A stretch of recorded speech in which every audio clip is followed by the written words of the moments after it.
बच्चों, आज मैं आपको एक कहानी सुनाऊंगी जो एक काहिल लड़की लूसी की है। लूसी एक बहुत ही काहिल बच्ची थी। वो सारा दिन कमरे में अपनी चीज़ें फैलाती, लेकिन उन्हें कभी नहीं समेटती।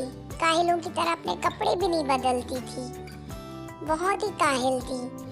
एक दिन वो अपने बैकयार्ड में गई और उसने वहाँ सेब का दरख्त देखा।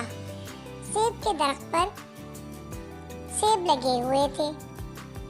उन सेबों को देखकर इसे बहुत भूख लगी और इसने सोचा शायद कोई एक सेब इस पर गिर जाए और वो उसे खा ले। यानी उसका ये इरादा हुआ कि काहिलियत की वजह से उसे सेब तोड़ना ना पड़े और सेब खुद ही उसके पास आ जाए। बहुत देर गुजर जाने के बाद भी कोई सेब ना गिरा।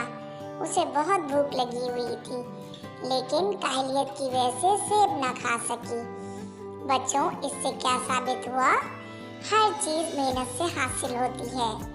हम अगर ये सोचें कि कोई चीज़ बगैर मेहनत के हमें मिल जाए तो ऐसा कभी नहीं होता। हर चीज़ को हासिल करने के लिए या किसी भी चीज़ को हासिल करने के लिए मेहनत की ज़रूरत होती है।